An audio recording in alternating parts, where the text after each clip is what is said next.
कहते हैं कि किसी जगह के बारे में हजार बार सुनने से बेहतर है कि उसे एक बार देख लिया जाए। और बस यही देखने हम निकल पड़े स्कॉटलैंड ऑफ इंडिया।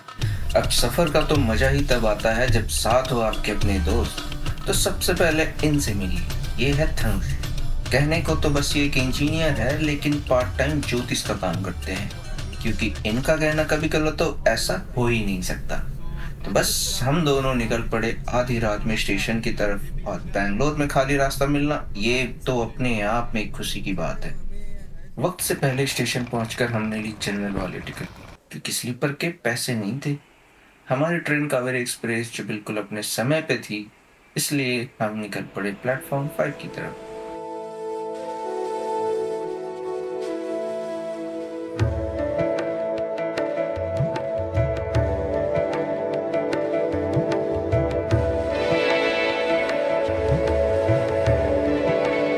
ट्रेन अपने निर्धारित समय से निकल पड़ी और हम लोग भी सीट ढूंढकर बैठ गए। जब तक हमने एक फोटो स्टोरी में लगाया, तब तक ट्रेन पहुंच चुकी थी केंगेरी, और वहां से हमारे दो और दोस्त आ गए, मनोज और अक्षय।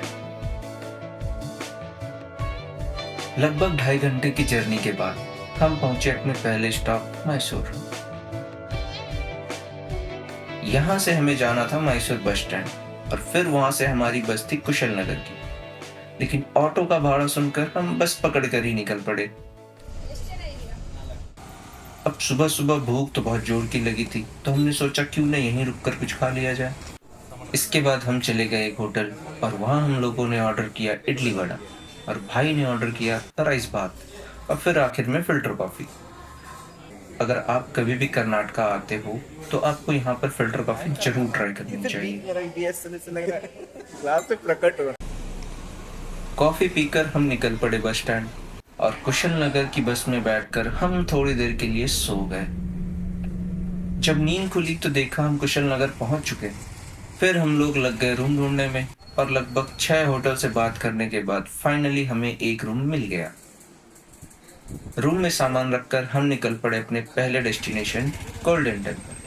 कुछ 2-3 ऑटो से बात करके हम फाइनली इस ऑटो में बैठ गए और निकल पड़े अपने पहले मंजिल की तरफ।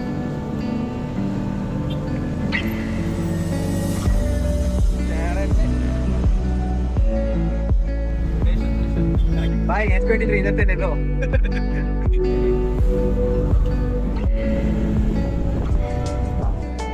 टेम्पो में थोड़ी देर बैठने के बाद कुछ नज़ारे देखते हुए हम पहुंच गए गोल्डन टेम्पल।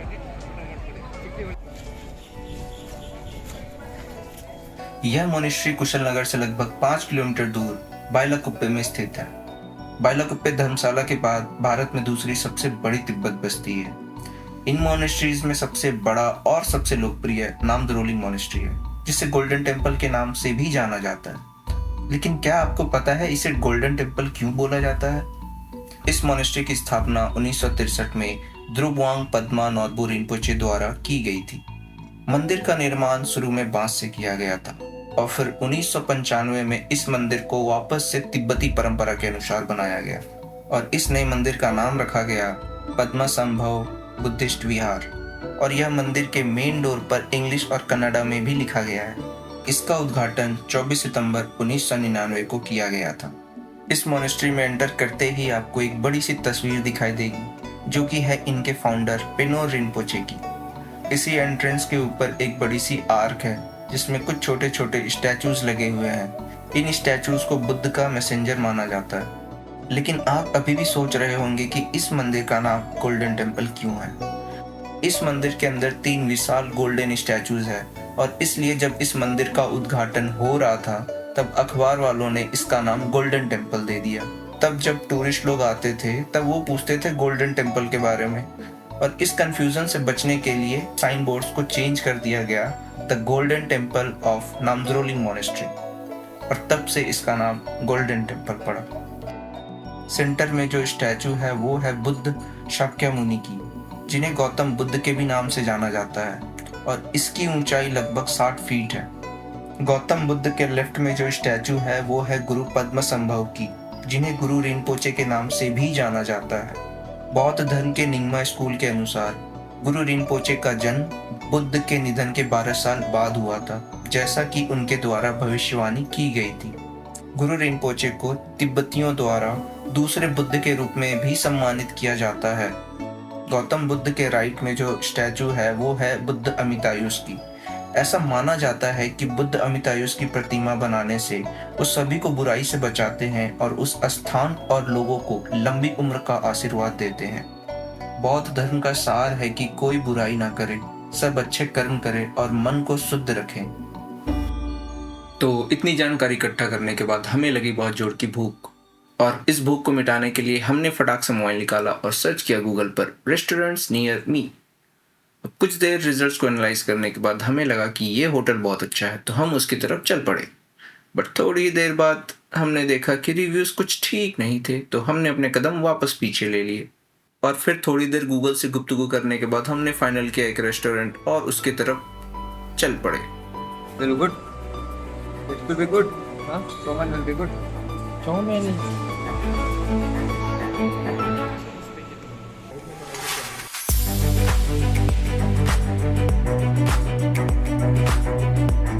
पेट भरकर खाना खाने के बाद हम निकल गए अपनी दूसरी मंजिल की तरफ, जो थी कनीवे।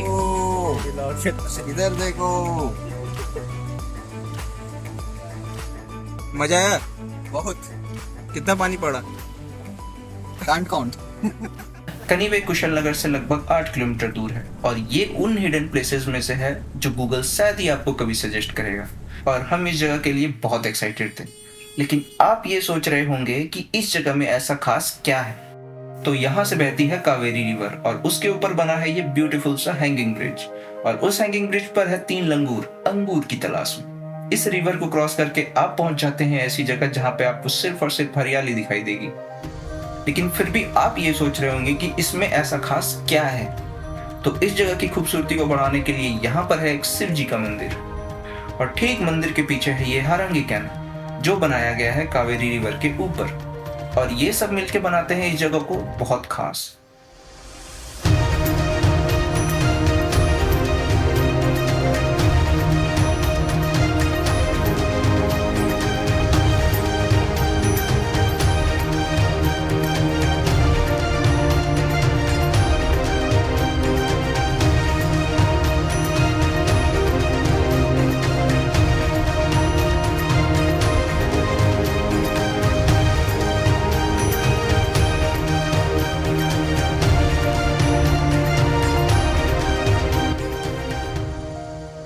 अब हम लोग ये नज़ारे एंजॉय कर ही रहे होते हैं कि तभी आती है ये जोर की बारिश और हमारे एंजॉयमेंट पे लग जाता है फुल स्टॉप।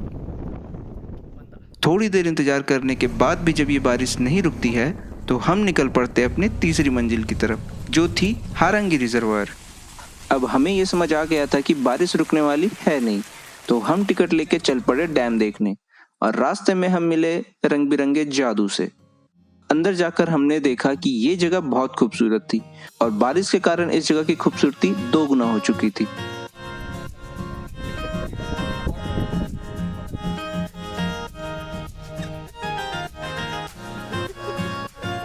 अब इतनी अच्छी जगह पर हम रील्स ना बनाएं, ऐसा हो ही नहीं सकता।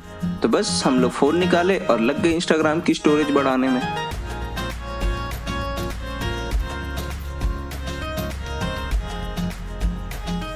इंस्टाग्राम की स्टोरेज भरने के बाद हम आ गए बाहर, और बाहर आने के बाद अक्षय ने दिखाया हमें अपना ड्राइविंग स्किल, और उसकी ड्राइविंग स्किल देखने के बाद हमारी हालत कुछ ऐसी थी।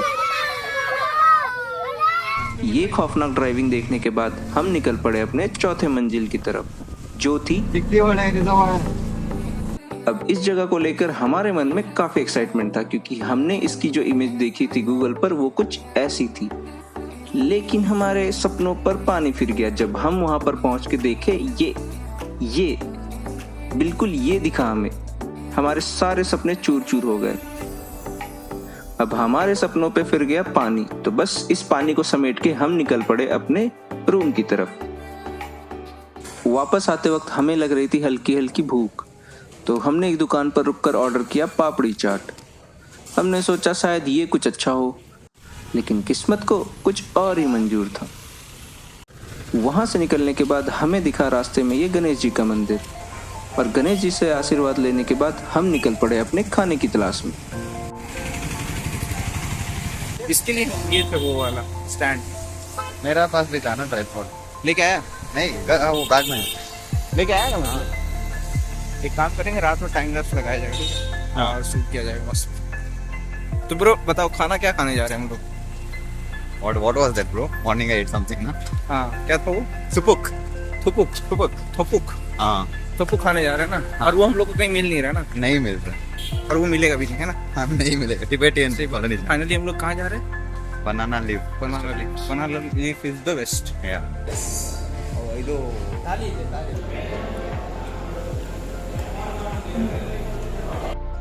और फिर यहाँ से निकलकर हम आ गए अपने रूम और रूम पर आकर चुपचाप सो गए। आज के लिए इतना ही, फिर मिलेंगे कल और इसी तरह बने रहे हमारे साथ। तब तक के लिए नमस्कार। देख देख देख देख, खड़ा हो जा रहा है यहीं पे। पीछे जा भाई। कितना पीछे है भाई? ऐसे करके जा भाई, ऐसे। ओके ओके हाँ हाँ अब ठीक है।